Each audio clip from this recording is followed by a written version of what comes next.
ও জয়দেব, তোর যদি কোনোদিনও বনের পথে যেতে যেতে বা পড়াশোনা করতে করতে খিদে পাই, এখান থেকে চিড়ে মুড়িটা খুলবি, তারপর চিড়ে মুড়িটা খাবে। তাই প্রত্যেক দিনের মতো জয়দেব যাচ্ছে, আমরাও যাবো। কেমন ভাবে? ভজ কৃষ্ণ মুরারে গোলক বিহার, ভজ কৃষ্ণ মুরারে গোলক বিহারে, ভজ কৃষ্ণ মুরারে গোলক বিহার, ভজ কৃষ্ণ মুরারে গোলক বিহারে।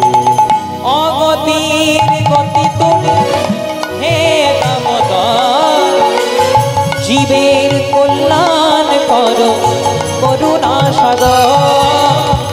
অগতির গতি গতি গতি তুমি, ধরে গাই গৌর হরিবল হরিবল হরিবল।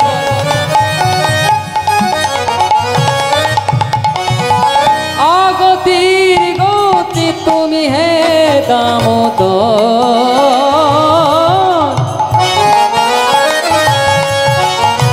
জীবের মঙ্গল করো করুণার সাগর। কত লীলা জানা তুমি,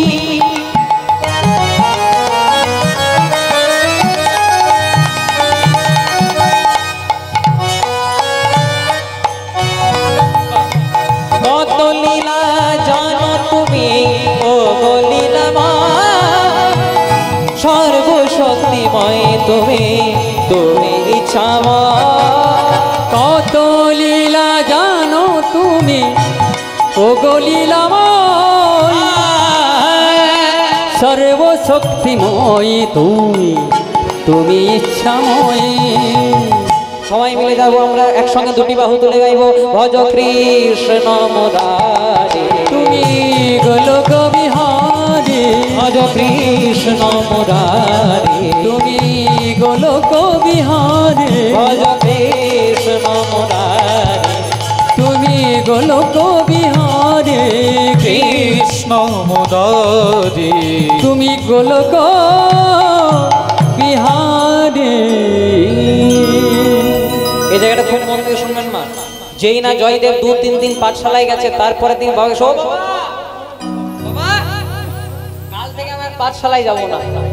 বলে কেন যাবি না? পাঠশালায় কেন যাবি না? বলছে বাবা তুমি জানো না, একে আমি এত ঘন বন জঙ্গল দিয়ে পার হয়, আমার এইটুকুন বয়স, আমার বুঝি ভয় করে না? বাবা মনে মনে চিন্তা করলেন, ঠিকই তো বলেছে, ছেলেটার আমার মোটেই 6 বছর বয়স, হয়তো পেতেই পারে, কিন্তু ভয়টাকে জয় করার জন্য বাবা এমনি এমনি বলছে, সঞ্জয় দেব তোকে তো আমার একটা কথা বলাই হয়নি। কি বলছে? ওই বনের পথে যেতে যেতে তোর যদি কোনোদিনও ভয় করে, ওই বনের মধ্যে তোর একজন বন্ধু আছে। বলে বন্ধু আছে? বলে হ্যাঁ। বন্ধুর কি নাম? বন্ধুর নাম হলো মধুসূদন। বাবা এমনি এমনি বলে দিয়েছে, ছেলে বিশ্বাসও করে নিয়েছে। কথায় আছে, বিশ্বাসে মিলাই বস্তু তর্কে বহুদূর। তাই মনে মনে চিন্তা করছে, আজকে মধুসূদনকে দেখবো তবে ছাড়বো। তাই যেই না পাঠশালার কাছে যাচ্ছে, যাওয়ার আগে মাঝপথে বনের কাছে হচ্ছে, তাহলে একবার দেখি কেমন মধুসূদন আছে। তাই উচ্চ স্বরে ডাকতে শুরু করেছে, মধুসূদন।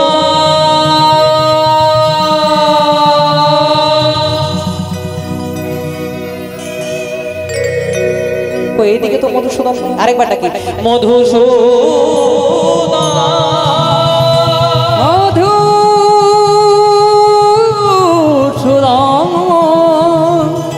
দুবার ডেকেছে, মধুসূদন কিন্তু দেখা দেয়নি। বাবা তো এমনি এমনি বলেছে। এবার জয়দেব মনে মনে শেষবারের মতো ডাকবো, যদি মধুসূদন আসে তাহলে ভাববো সত্যি মধুসূদন আছে, তাহলে হলে কাল থেকে পাঠশালাতে আসবে না। এবার ভক্ত তার প্রেম ভক্তি অনুরাগ দিয়ে ডেকে দিয়েছে, মধুসূদন।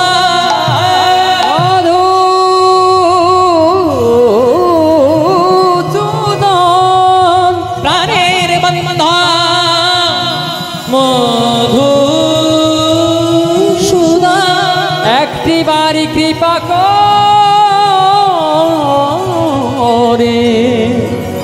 ওগো দেখা দাও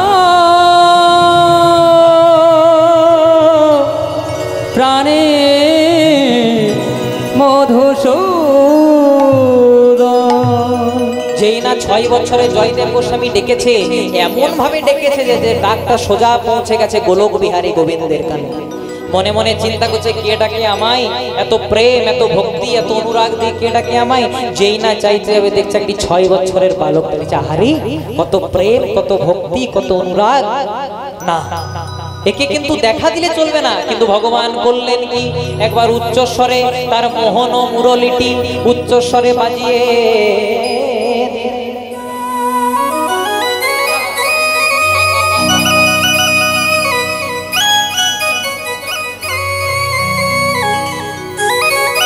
যেই না বাঁশিটি বাজিয়ে দিয়েছে, জয়দেব মনে মনে চিন্তা করছে তাহলে বাঁশির গানটা যদি এত সুন্দর, তাহলে না জানি মধুসূদন দেখতে আরো কত সুন্দর। তাই মনে মনে চিন্তা করছে এত সুন্দর বাঁশির গান। জয়দেব গোস্বামী গীত গোবিন্দের প্রথম শ্লোক লিখলেন, মধুরাম মধুরাম মধুরাতি মধুরাম অপরূপ মুরলী মুরলী নাদম। এবার ভগবান মনে মনে চিন্তা করলেন না না না দেখা দিতে হবে। করলেন কি, জয়দেবের বয়স কত বলেছিলাম মা? 6 বছর। ভগবান আরেকটুকু ছোট, মানে একটি 5 বছরের রাখাল বালক সেজে জয়দেবের পেছনে আসছে, ও দাদা গোসাই। জয়দেব মনে মনে চিন্তা করছে এখানে তো আমার কোনো ভাই নাই। যেই না পেছন দিকে চাইছে 5 বছরের বালক দেখেছে, হ্যাঁ রে তুই যে আমাকে দাদা গোসাই বললি, তুই আমাকে চিনিস, তুই আমাকে জানিস? ভগবান মনে মনে হাসছে আর মনে মনে চিন্তা করছে তোমাকে আমি সংসারে পাঠিয়েছি আর আমি তোমাকে না চিনি? তোমার নাম হলো জয়দেব গোস্বামী। এ তো সবাই বলতে পারে, বল তোমার বাবার নাম। তোমার বাবার নাম ভোজদেব গোস্বামী। আর বলবো? বলে হ্যাঁ বল। কিছুদিন আগে তোমার যখন 4 বছর বয়স ছিল, তোমার মা বামা দেবী মারা গেছে। জয়দেব মনে মনে চিন্তা করছে আমার আধার কার্ড প্যান কার্ড পেলো কোথা থেকে? প্রেম সে বলো রাধে রাধে। তখন তো আর আধার কার্ড প্যান কার্ড ছিল না, বোঝানোর জন্য। তো যে হ্যাঁ রে তুই যে আমাকে চিনিস, তুই যে আমাকে জানিস, কই আমি তো তোকে চিনি না, তোর নাম কি? ভগবান মনে মনে চিন্তা করলেন দেখা দিয়ে চলে যাবো, এই রে নাম জিজ্ঞাসা করছে। আমার নাম বল, তাদের তোর নাম কি? ভগবান বলছে আমার নাম বল। মা বাবা একটা ভালো নামও দিতে পারেনি, বলবো না? বলে না গো দাদা, তোমার যদি এতই নাম নিয়ে মাথা ব্যথা, তুমি আমার একটা নাম দিয়ে দাও। বলছে ঠিক আছে তাহলে সোজা হয়ে দাঁড়া। যত সোজা করছে তত বাঁকা হয়ে যাচ্ছে। বলছে হ্যাঁ রে মা বাবা একটা ভালো নামও দিতে শিখে নাই আর সোজা হয়ে দাঁড়াতেও শিখাই নাই। আর ভগবান মনে মনে চিন্তা করছে তুমি কি জানবে দাদা, রাধারানী ময়ূর রূপ ধারণ করে 3টে জায়গা ভেঙে দিয়েছিল। কখন? একটু ভালো করে শুনে নিন। রাধারানীর হয়েছিল একদিন প্রচন্ড অহংকার। রাধারানী মনে মনে চিন্তা করেছিল আমি ছাড়া কোনোদিনও কৃষ্ণ লীলাই হবে না। তাই রাধারানীর অহংকার চূর্ণ করার জন্য ভগবান শ্রীকৃষ্ণ তার অঙ্গ থেকে সৃষ্টি করেছিলেন আরেকজন নারী, যার নাম দিয়েছিলেন বিরজা। এই বিরজাকে নিয়ে লীলা করছে। শ্রীরামকে বললেন শ্রীরাম আমি যতক্ষণ বিরজাকে নিয়ে লীলা করব তুই দরজা পাহারা দিবি, মানে তুই দ্বারের প্রহরী হবি। শ্রীরাম বলছে কৃষ্ণ সবাইকে না হয় বাধা দিয়ে দেব, কাউকে না হয় প্রবেশ করতে দেব না, কিন্তু যদি আসে রাধা কেমনে দেব বাধা? যদি আসে রাধা কেমনে দেব বাধা? তো চিন্তা নাই, রাধারানী আসবে না। এবার শ্রীরাম দরজা পাহারা দিচ্ছে, কৃষ্ণ বিরজা লীলা করছে। কথায় আছে যেখানে বাঘের ভয়, কত জানো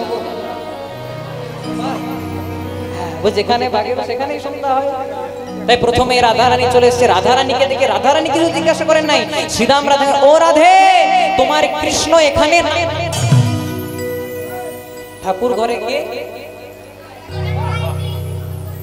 আপনারাই।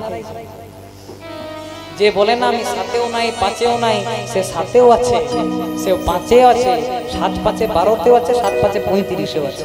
একটু ভালো করে ভেবে দেখবে। তাই বলছে হ্যাঁ তোকে জিজ্ঞাসাই করলাম না যে কৃষ্ণ আছে কিনা, কৃষ্ণ নাই। বলছে শোনো রাধে, কৃষ্ণ বলেছে যতক্ষণ আমি বিরজাকে নিয়ে লীলা করব কাউকে প্রবেশ করতে দেবে না। একদম হাটে হাড়ি ভেঙে দিয়েছে। বলছে তোকে জিজ্ঞাসাই করলাম না কৃষ্ণ আছে কিনা, কৃষ্ণ এটা পরিষ্কার হয়ে গেল। এবার রাধারানী একটু জোর করে প্রবেশ করতে গেল, শ্রীরাম একটু ধাক্কা দিয়ে রাধারানী পড়তে পড়তে পড়তে পড়তে বেঁচে গেল। শ্রীরাম এই যে তুই গোলক বৃন্দাবনে দাঁড়িয়ে আমাকে ধাক্কা দিয়ে দৈত্যের মতো আচরণ করলি, তোকে অভিশাপ দিলাম কিছুদিনের মধ্যেই তোর দৈত্যকুলে জন্ম হবে, তোর নাম হবে শঙ্খচূড় দৈত্য। শ্রীরাম বলছে রাধে তুমি তোমার অভিশাপটা ফিরিয়ে নাও, আমাকে লঘু পাপে গুরুদণ্ড দিলে, আমি তো শুধু কৃষ্ণের আদেশ পালন করছিলাম। বলছে অভিশাপ ফেরানো যাবে না। শ্রীরাম বলছে শোনো রাধে, তাহলে তুমি যখন আমাকে লঘু পাপে গুরুদণ্ড দিলে, আমিও তোমাকে অভিশাপ দিলাম, যে কৃষ্ণকে না দেখে তুমি এক মুহূর্তও থাকতে পারো না, সেই কৃষ্ণের সঙ্গে তোমার 100টা বছর কোনো দেখাই হবে। তাই ভগবান বৃন্দাবনকে ত্যাগ করে মথুরায় দ্বারকায়। এবার দেখুন কি হয়েছে, এবার কিন্তু একটু রাধারানী জোর করে প্রবেশ করেছে। আর ভেতরে কে কে ছিল? কৃষ্ণ আর বিরজা। এবার বিরজা রাধারানীকে থরথর করে কাঁপতে বলছে, ও কৃষ্ণ, তোমার রাধা। বলছে ভয় পেও না, তুমি হও জল আর আমি হব একটা কালো সর্প। রাধারানী করেছে কি, রাধারানীর কাছ থেকে লোকানোর জন্য বিরজা হয়েছে জল, কৃষ্ণ হয়েছে কালো সর্প। রাধারানী যেই না প্রবেশ করেছে, দেখছে একটি জলের উপর একটি সর্প খেলা করছে। প্রথমে বুঝতে পারে নাই, কিন্তু ইঙ্গিতে পণ্ডিত বুঝতে পেরেছে যে আমার সঙ্গে ছলনা করার জন্য কৃষ্ণ হয়েছে সর্প, বিরজাকে করেছে জল। তাই রাধারানী ময়ূর রূপ ধারণ করলেন, আর ময়ূর রূপ ধারণ করে সেই জলের মধ্যে গিয়ে সাপটাকে মুখে করে তুললেন। সাপে ময়ূরে যুদ্ধ হলো, মানে রাধা কৃষ্ণতে যুদ্ধ হলো। ময়ূরটা সাপটাকে মুখে করে নিয়ে 3 বার মোচড় দিল। যেই না 3 বার মোচড় দিল, 3টে জায়গা ভেঙে গেল। ক্যালেন্ডারে ছবি দেখবেন, সোজা হয়ে দাঁড়াতেই শিখে নাই। যত জনেক ভক্তবৃন্দ যে হ্যাঁ গো তুমি তো ভগবান, ও সোজা হবে কবে? বলে কবে সোজা হবে? বলে এসেছে। কবে সোজা হবে? খুব সুন্দর গান। এসেছে ব্রজের বাঁকা কালো সখা দেখবি আয়, তোদের এই সোনার নদী। উলুধ্বনি হরি হরি বল। এসেছে এসেছে ব্রজের বাঁকা কালো সখা দেখবি আয়, তোদের এই সোনার নদিয়া। ঢং ফিরেছে, ঢং ফিরেছে, আর রং ফিরেছে, ঢং ফিরেছে, রং ফিরেছে, ঢং ফিরেছে। বলছে রং ফিরেছে, ঢং ফিরেছে, মানে দাপর যুগে কৃষ্ণের গায়ের রং কি ছিল মা? কালো।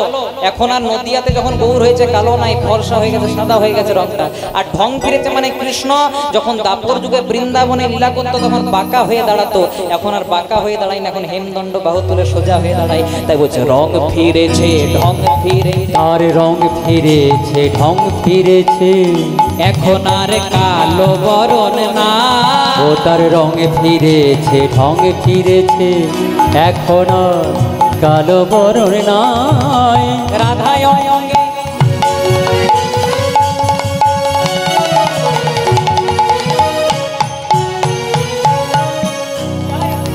রাধায় অঙ্গে, ওই না রাধায় অঙ্গে, ওই না রাধায় অঙ্গে অঙ্গ দিয়া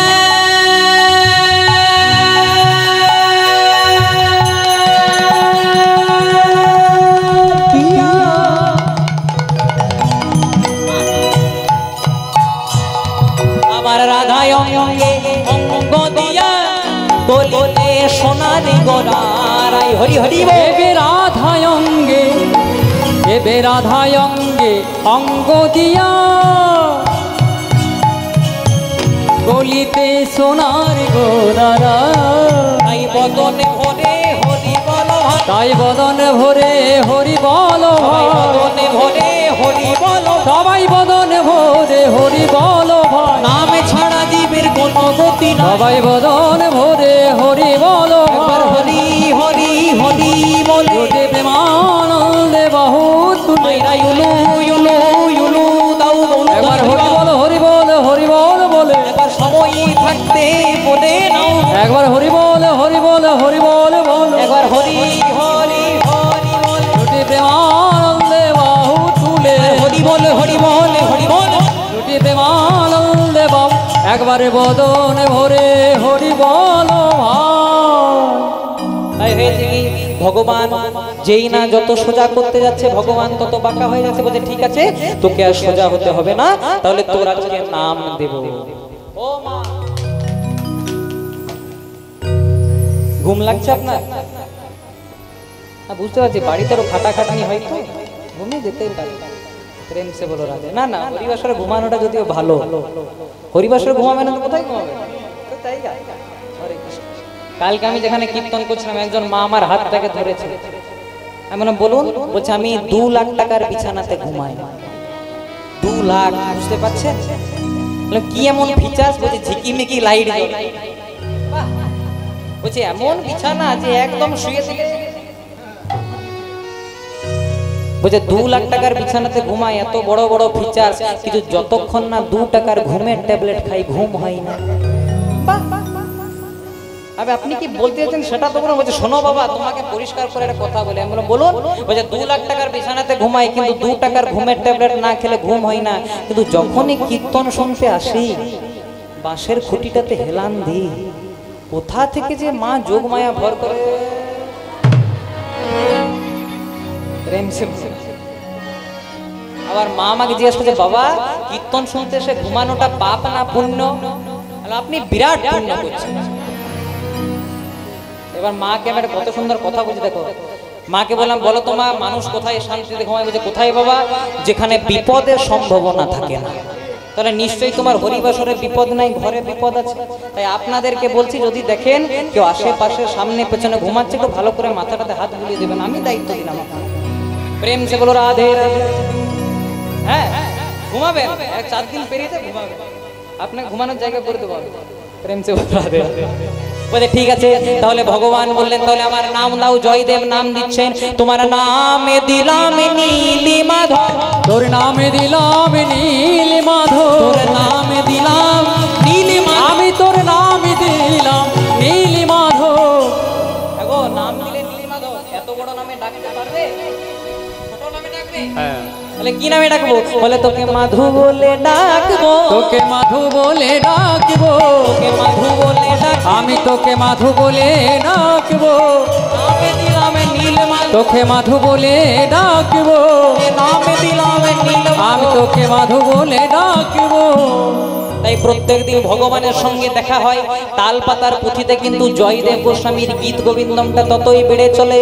দেখতে দেখতে হলো কি, আজ কিন্তু বৃন্দাবনে রাধারানী, শ্যাম গরবের গরবিনী, অষ্টসখী শিরোমণি রাধারানী গোবিন্দ গো প্রভু। প্রত্যেক দিন তো একজন ভক্তের সঙ্গে দেখা করতে যাও, তা হ্যাঁ গো আমাকে নিয়ে যাবে না? ভগবান মনে মনে চিন্তা করছে, যে রাধারানী যুগল রূপ দর্শন পাওয়ার জন্য সবাই যুগের পর যুগ ধ্যান করে তপস্যা করে, তাকে জয়দেব দেখবে 6 বছর বয়স। তাই হয়েছে কি, এইদিকে ভগবান জয়দেবের বয়স কত বলেছিলাম মা? 6 বছর। ভগবান আরেকটু ছোট 5 বছর, রাধারানীকে আরেকটুকু ছোট 4 বছরে রাখাল বালিকা সাজিয়ে দাঁড়িয়ে এনেছে। আর এইদিকে জয়দেবে আসছে কেমন হবে? পিঞ্জর খুলে দিয়েছি, সবাই মিলে হাত তুলে গেল, আমি পিঞ্জর খুলে দিয়েছি, যা কথা বলার সবই বলে দিয়েছি, যারে যারে উড়ে যা, যারে যারে উড়ে যা। পিঞ্জর খুলে দিয়েছি, যা কথা বলার সবই বলে দিয়েছি, যারে যারে উড়ে যা, যারে যারে উড়ে যা। পিঞ্জর খুলে দিয়েছি, যা কথা বলার সবই বলে দিয়েছি, যারে যারে উড়ে যা, যারে যারে উড়ে যা।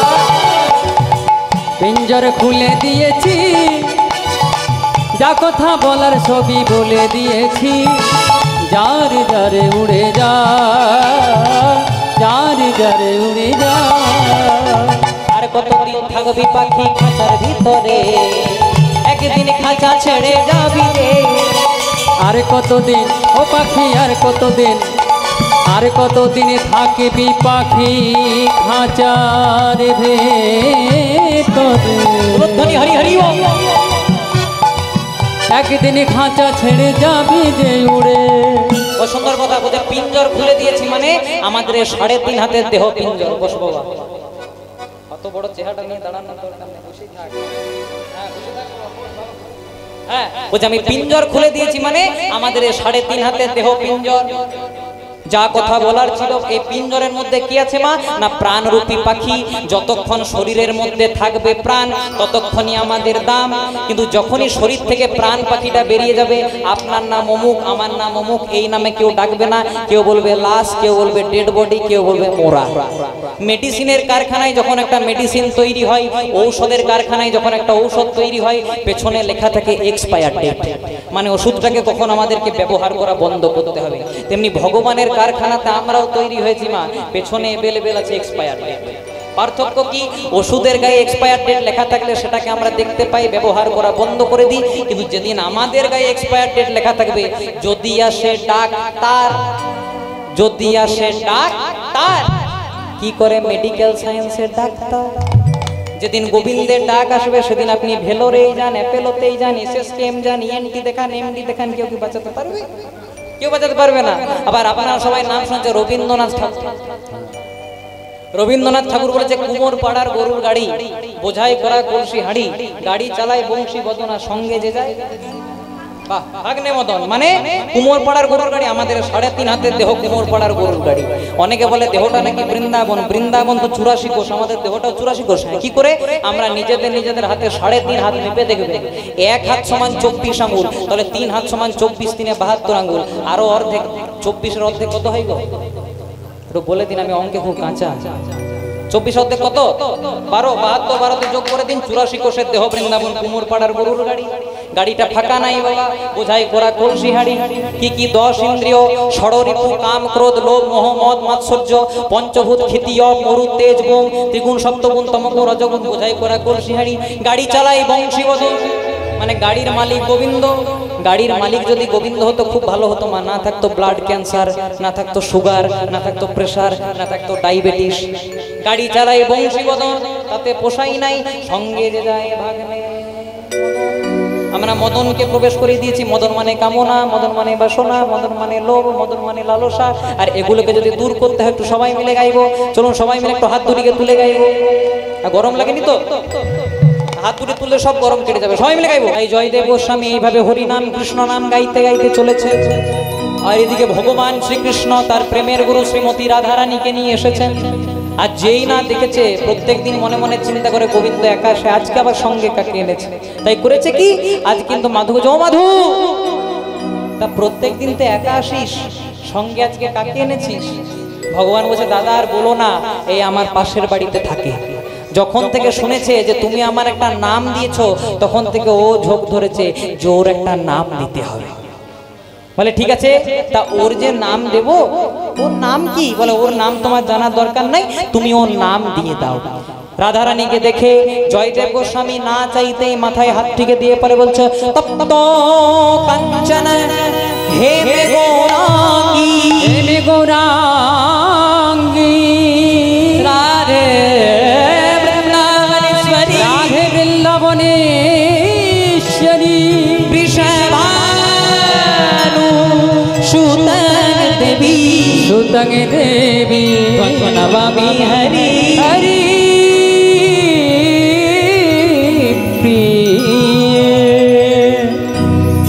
তপ্ত কাঞ্চন হেম গৌরাঙ্গী, অর্থাৎ কাঁচা সোনার মতো গায়ে রং যা রাধে বৃন্দাবনেশ্বরী, অর্থাৎ বৃন্দাবনের আরাধ্যা প্রতিষ্ঠাতা দেবী। বৃষভানু সুতদেহী, অর্থাৎ বৃষভানু রাজনন্দিনী, ত্বং নমামি হরি প্রিয়, তোমার চরণে শতকোটি দণ্ডবৎ প্রণাম। এইভাবে আজ কিন্তু রাধারানীকে দাঁড় করিয়ে দিয়েছে। বলছে ঠিক আছে, হ্যাঁ রে মাধু, তোর কি নাম দিয়েছিলাম? বলছে আমার নাম দিয়েছিলেন নীল মাধব। তাহলে এর কি নাম দিলাম জানিস? এর নাম দিলাম মাধব প্রিয়। আমি এর নামে দিলাম মাধব প্রিয়া, এর নাম দিলাম মাধব প্রিয়া, এর নামে দিলাম মাধব প্রিয়া। এ যে জন্মে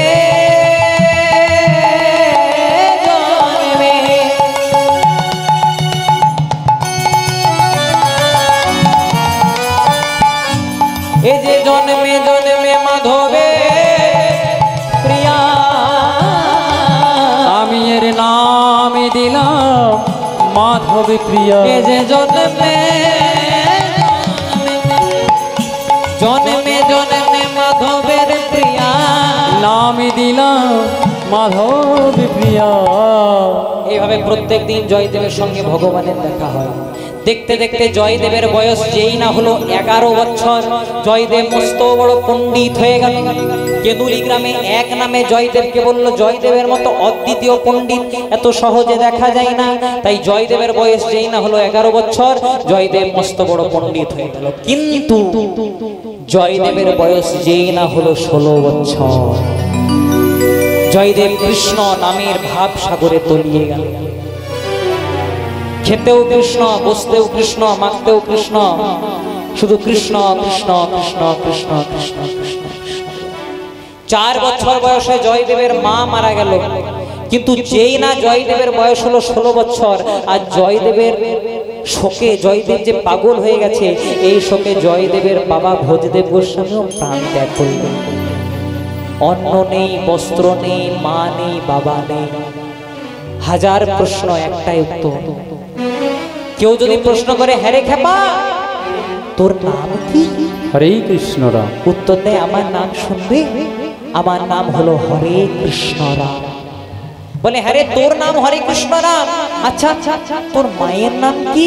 হরে কৃষ্ণ রাম। আমার মায়ের নাম, আমার মায়ের নাম হরে কৃষ্ণ রাম। তোর নাম হরে কৃষ্ণ রাম, তোর মায়ের নাম হরে কৃষ্ণ রাম, হ্যাঁ রে তোর বাবার নাম কি? আমার বাবার নাম শুনবে, আমার বাবার নাম হরে কৃষ্ণ রাম। কোন মায়ের দরজায় যদি এসে উপনীত হয়, জয়দেবকে বলে, জয়দেব তোকে দেখে মনে হচ্ছে অনেকদিন কিছু খাসনি, শরীরে অন্ন নেই, বস্ত্র নেই, হ্যাঁ রে জয়দেব তুই কি কিছু খাবি? জয়দেব উত্তর দেয়, আমি যা খাবো আমাকে খেতে দিতে পারবে? বল কি খাবি? জয়দেব বলে, কি খাবো জানো? হরে কৃষ্ণ রাম, হরে কৃষ্ণ রাম, হরে কৃষ্ণ রাম, হরে কৃষ্ণ রাম, হরে কৃষ্ণ রাম, হরে কৃষ্ণ রাম, হরে কৃষ্ণ রাম, হরে কৃষ্ণ রাম, হরে কৃষ্ণ রাম, হরে কৃষ্ণ রাম, হরে কৃষ্ণ রাম, কৃষ্ণ কৃষ্ণ রাম, হরে কৃষ্ণ রাম, হরে কৃষ্ণ রাম, হরে কৃষ্ণ রাম, কৃষ্ণ কৃষ্ণ রাম। মা নেই, বাবা নেই, অন্ন নেই, বস্ত্র নেই, পথে পথে ঘুরে বেড়ায়, কেউ বা তার চুল ধরে টেনে দেয়, কেউ বা তাকে বেত্রাঘাত। আরে তোর নাম কি? হরে কৃষ্ণ রাম। তোর মায়ের নাম হরে কৃষ্ণ রাম, তোর বাবার নাম, তুই কিছু খাবি? আমার খেতে দিতে পারবি? কি খাবি বল? আমি খাবো হরে কৃষ্ণ রাম। মা নেই, বাবা নেই, অন্ন নেই, বস্ত্র নেই, একটা মাত্র শুধু সম্বল, জয়দেব তার পিতৃভিটা।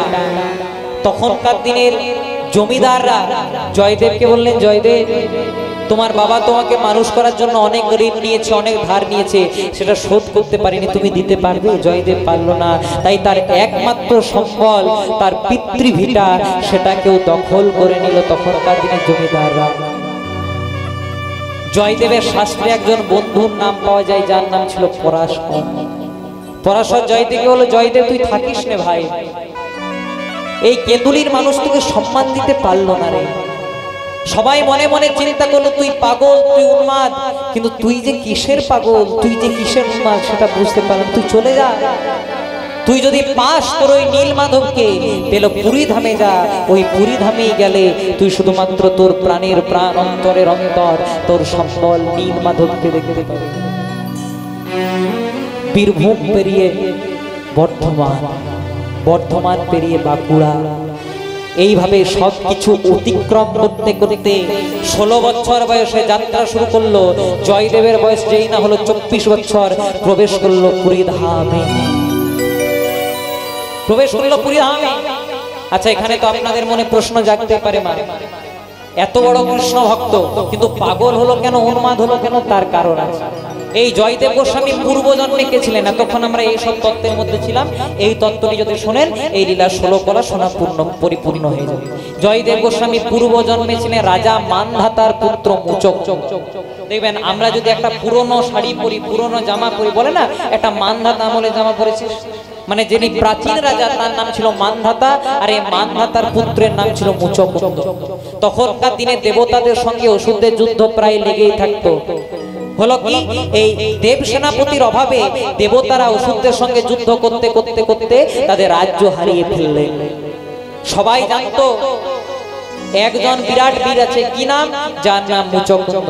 সবাই মিলে গেল মুচকুন্দর কাছে, মুচকুন্দ তোমাকে একটু আমাদেরকে উদ্ধার করে দিতে হবে। এই মুচকুন্দ এমন বীর ছিল যে এই মুচকুন্দ যুদ্ধ করতে করতে দেবতাদের রাজ্য তাদেরকে ফিরিয়ে দিল। কিন্তু যেই না ফিরিয়ে দিল কিছুদিনের মধ্যেই জন্মগ্রহণ করলেন দেব সেনাপতি কার্তিক। সবাই মিলে বললেন তোমাকে আর দেব সেনাপতি থাকতে হবে না, যেহেতু কার্তিকের জন্ম হয়েছে। মুচকুন্দ, তুমি আমাদের জন্য অনেক বড় কাজ করেছো, তুমি কি কিছু চাও? তুমি কি কিছু চাও? সেদিন মুচকুন্দ বলেন, প্রভু যদি আশীর্বাদ দিতে হয় একটাই জিনিস দাও, আমি ক্ষত্রিয় কুলে যুদ্ধ করতে করতে ক্লান্ত হয়ে গেছি, আমাকে আশীর্বাদ দাও, আমি যেন শান্তিতে এক যুগ ঘুমাতে পারি। দেবতারা বললেন চলে যাও, তথাস্তু। প্রবর্ষণা গুহায়, ওই হিমালয়ের প্রবর্ষণা গুহায় গিয়ে তুমি তোমার নিদ্রা পূরণ করো। তাই হলো কি, এই মুচকুন্দ ঘুমাতে ঘুমাতে গেল সত্যযুগ, গেল ত্রেতা যুগ, চলে এলো দাপর যুগ। জন্মগ্রহণ করলেন ভগবান শ্রীকৃষ্ণ। এই ভগবান, এবার তন্ত্রটা শুনে নিন, ভগবান শ্রীকৃষ্ণ কংস রাজাকে নিধন করলেন। কংস রাজাকে যেই না নিধন করলেন, কংসের দুজন স্ত্রী ছিল, একজনের নাম ছিল অস্থি আর একজনের নাম ছিল প্রাপ্তি। এই অস্থি প্রাপ্তি গেলেন কার কাছে? কংসের শ্বশুর মশাইয়ের কাছে, নাম ছিল জরাসন্ধ। জরাসন্ধের কাছে যেই না গেছে, জরাসন্ধ বলছে, হ্যাঁ রে মা, তোদের স্মৃতিতে সিঁদুর নেই, বিধবা হলে কি করে? বলছে ওই যে দুষ্ট কৃষ্ণ আমাদের স্বামী কংসকে বধ করেছে। তাই এই কংসের শ্বশুর মশাই জরাসন্ধ কৃষ্ণকে বধ করবার জন্য একজন সেনাপতিকে পাঠালেন, যার নাম ছিল কালযবন। এই কালযবন করলো কি, কালযবন আজ মথুরাতে এসে কৃষ্ণের পেছন পেছন ধাওয়া করতে লাগলো। আর এদিকে কৃষ্ণ কিন্তু কালযবনকে দেখে ছুটতে শুরু করলো। কালযবন মনে মনে চিন্তা করছে, সামান্য গোয়ালার বেটা বোধহয় আমার ভয়ে ভীত হয়ে দৌড়ে চলে যাচ্ছে। কিন্তু এই কৃষ্ণ গেল কোথায় না, একদম প্রবর্ষণা গুহায়, যেখানে মুচকুন্দ ঘুমিয়েছিল। মুচকুন্দকে আশীর্বাদ দেওয়া ছিল, মুচকুন্দ তুমি ঘুম থেকে উঠে প্রথমে যাকেই দেখবে সে তোমার চোখের জ্যোতিতে ভস্ম হয়ে যাবে। এবার কৃষ্ণ করলেন কি, সেই গুহার মধ্যে গিয়ে মুচকুন্দর মাথায় হাতটাকে বুলিয়ে দিয়ে তার শ্রীহস্তের যে তার যে নামাবলী, তার যে পরনের বস্তু, সেটা কিন্তু মুচকুন্দের সর্বদেহে জড়িয়ে দিলেন।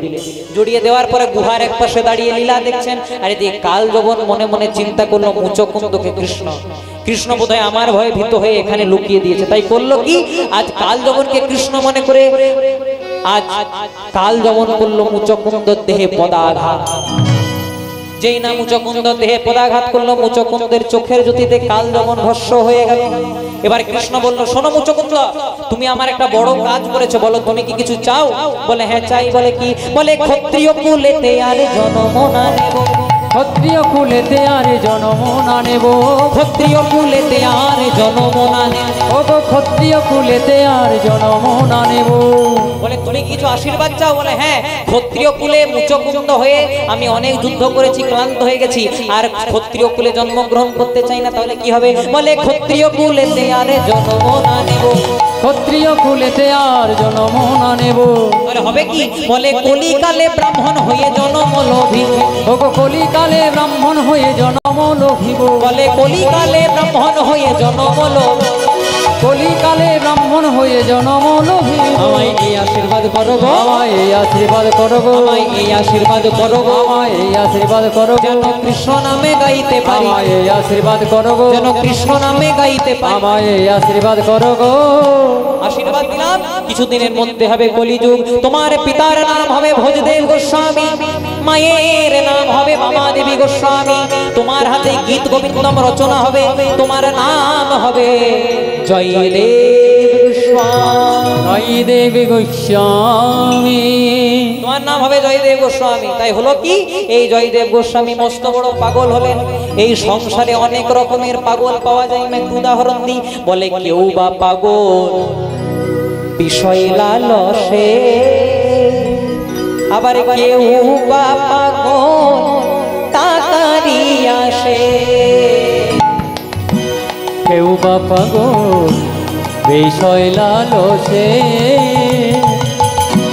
কেউ বা পাগল টাকারি আসে, আবার কেউ বা পাগল বিষয় লালসে, আবার কেউ বা পাগল টাকারি আসে,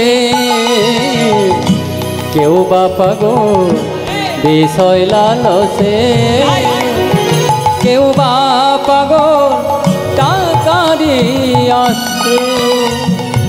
বলে কেউ বা পাগল বিষয় লালসে, বিষয় বাসনার পাগল কেমন? এই যে আমার সঙ্গে করতাল বাজাচ্ছে, অনেকদিন ধরে বাজাচ্ছে, আমার বাবার সঙ্গেও বাজাতো, আমাকে বলছে শোন তোর বাবা যা করেছে করেছে, একটা দামি গাড়ি কিনতে হবে, তবে তো বলবে তুই বড় মূল গায়েন। এর কথা মতো একটা দামি গাড়ি কিনেছে, যে বিষয় বাসনা। আর এই যে আমার সঙ্গে হারমোনিয়াম বাজাচ্ছেন, ইনি আমার নিজের জেঠু। বলছে শোন, আগে যা করেছিস করেছিস, এখন 25,000 টাকার 1 টাকা কমে কীর্তন করিস না। যত বেশি টাকা নিবি তত তো বলবে বড় মূল গায়েন। সত্যি মা, এখন যদি আপনাদের এই বক্তানগর গ্রামে মনে করুন কোনো ডাক্তার আছে, খুব ভালো চিকিৎসা করছে, অথচ তার ভিজিট 20 টাকা। মনে মনে সবাই চিন্তা করে বোধহয় ভালো চিকিৎসা করতে জানে না, তাই 20 টাকা ভিজিট। আর কেউ কিছু জানে না, 600 টাকা ভিজিট নিয়ে দেখবে লাইন পড়ে যাবে। মানে এখন যে যত টাকা নিতে পারবে তার তত বেশি টাকা। তাই তো আমরা একটু বেশি টাকা নিয়ে গান করি। প্রেম সে বলো রাধে রাধে। বলে কেউ বা পাগল বিষয় লালসে, কেউ বা পাগল তাড়াতাড়ি আসে। সংসারে কেউ বা পাগল বিষয় লালসে, কেউ বা পাগল তাড়াতাড়ি আসে। আর জয়দেব কিসের পাগল? বলে জয়দেব বিষয় বাসনারও পাগল নয়, আর জয়দেব টাকা পয়সারও পাগল নয়। তাহলে জয়দেব কিসের পাগল? যে পাগল হওয়ার জন্য আপনার রাত্রি জেগে বসে আছেন শুধু শুধু। কেন? বলে জয়দেব হরি নামের পাগল। জয়দেব হরি, আমাদের জয়দেব হরি নামের পাগল। জয়দেব হরি নামের পাগল, জয়দেব হরি নামের পাগল। হরি হরি হরি বল। জয়দেব হরি নামের পাগল। প্রেমানন্দে দুটি বাহু তোলে, একবার হরি বল হরি বল হরি বল বলে সময় থাকতে হরি বল ভাই। দেখো দিল তোমাদের ফুরিয়ে গেল, মানব জনম হয় কিনা। দেখো দিল তোমাদের ফুরিয়ে গেল। এবার হরি হরি হরি বলে বলে দেবানন্দে বাহু তুলে, এবার হরি বলে হরি বলে হরি বলে দেবানন্দে বাহু। আমাদের জয়দেব হরি নামের পাগল। বলে জয়দেব হরি নামের পাগল। তাই হয়েছে কি, অনে বস্ত্র নেই, জয়দেব চলে এলেন কোথায়? পুরী ধামে। কেমন ভাবে? রাধা কৃষ্ণ বলে দুটি বাহু তুলে নাচরে হরি বলে। রাধা কৃষ্ণ বলে বাহু তুলে নাচরে হরি বলে। রাধা কৃষ্ণ বলে দুটি বাহু তুলে নাচরে হরি বলে। রাধা কৃষ্ণ বলে দুটি বাহু তুলে নাচরে হরি বলে। নামে তিনি কোনো চিন্তা, নামে তিনি কোনো ভাবা, না না না না, নামেতে নেই কোনো চিন্তা, নামেতে নেই কোনো ভাবনা। নামেতে নেই কোনো চিন্তা, নামেতে নেই কোনো ও নামেতে নেই কোনো চিন্তা, নামেতে নেই কোনো ভাবনা। বদন ভরে এই নাম গায়, একবার বদনে ভরে এই নাম গায়, একবার বদন ভরে এই নাম গাও, একবার বদন ভরে এই নাম গাও। বলো না কৃষ্ণ কৃষ্ণ রাধা কৃষ্ণ বলে বাহু তুলে নাচরে হরি বলে। রাধা কৃষ্ণ বলে দুটি বাহু তুলে নাচরে হরি বলে। ও রাধা কৃষ্ণ বলে বাহু তুলে নাচরে হরি বলে। অপরাধ মার্জনা করবেন, যতক্ষণ হরিবাসরে থাকবো টাকা পয়সা দিতে আসবেন না। যারা টাকা পয়সা দিচ্ছেন তাদের মঙ্গল কামনা করি, কিন্তু যতক্ষণ হরিবাসরে থাকবো টাকা পয়সা দিতে আসবেন। কারণ কীর্তনের ভাবের বিচ্যুতি হয় তো। আর যদি একান্তই টাকা পয়সা দেওয়ার ইচ্ছা থাকে, কীর্তনের শেষে আমি আঁচল পেতে দাঁড়াবো, 1 কোটি 2 কোটি যে যত দিতে পারে, বড় গাড়ি নিয়ে এসেছি, আজকে রাত্রিবেলায় বাড়ি যাবো, নিয়ে ট্রান্সফার করে দিয়ে চলে আসবো। যদি বলেন সকালে ব্যাংকে জমা দিয়ে দিতে পারি। প্রেম সে বলো রাধে। কিন্তু ভালো করে কীর্তন সবাই একসাথে গাইবো। রাধা কৃষ্ণ বলে দুটি বাহু তুলে নাচরে হরি বলে। রাধা কৃষ্ণ বলে বাহু তুলে নাচরে হরি বলে। ও নামেতে নেই কোনো ভয়, নামেতে আছে শুধু নামেতে নেই কোনো ভয়, নামেতে আছে শুধু জয়। নামে তিনি কোনো চিন্তা, নামে তিনি কোনো ভাবে, ও নামেতে নেই কোনো চিন্তা, নামেতে নেই কোনো ভাবনা। তাই বদন ভরে তাই বদন ভরে নাম গাও, বদন ভরে বদন ভরে নাম গাও। বলো না কৃষ্ণ কৃষ্ণ না, ও রাধা কৃষ্ণ বলে বাহু তুলে নাচরে মন, হরি বলে কৃষ্ণ বলে বাহু তুলে নাচরে মন, হরি বলে। নাচরে হরি বল, একবার নাচরে মন, হরি বলে। নাচরে হরি, নাচরে মন, হরি বলে। জয়দেব প্রবেশ করলো পুরী ধামে। সেই সময় পূর্ণিমা রাত্রি, পূর্ণচন্দ্র প্রস্ফুটিত হয়েছে। আচ্ছা মা, আপনারা সবাই চাঁদ দেখেছেন তো? আকাশের চাঁদ। এই চাঁদ দেখতে ছিল ভালো, কিন্তু চাঁদের ভেতরে ছিল একটু একটু কালো। যারাই সংসারে একটু দেখতে ভালো, তাদের ভেতরে, না আপনাদের কথা বলেন, আপনারা কিছু মনে করবেন না, জানেন যারা একটু দেখতে ভালো তাদের ভেতরে হরি বল, প্রেম সে বলো রাধে রাধে। আপনাদের এখানে কথা বেকার, একদিন কীর্তন করতে এসেছে প্রেম সে। তার দেখুন, এই চাঁদ দেখতে ছিল, চাঁদের ভেতরে ছিল একটু একটু কালো। কি করে? চাঁদ তার রূপের মোহে দেবগুরু মানে গুরুদেবের স্ত্রী গুরুপত্নী তারাকে হরণ করে নিয়ে চলে গেছিল। চাঁদের স্ত্রী কজনা ছিল জানেন? একদম কম, 27, একদম কম। এখন আফসোস করে লাভ নাই বাবা, সেদিন পেরিয়ে গেছে। হরে কৃষ্ণ। তা চাঁদের স্বভাবটা দেখুন কত খারাপ। 27 জন স্ত্রী বাড়িতে থাকা সত্ত্বে গুরুদেবের স্ত্রী মানে গুরুপত্নীকে হরণ করে নিয়ে চলে গেছে। গুরুদেব বলল, চাঁদ ও যে তোর গুরুমা ওকে ফিরিয়ে দেবে, কিন্তু চাঁদ ফিরিয়ে দিল না।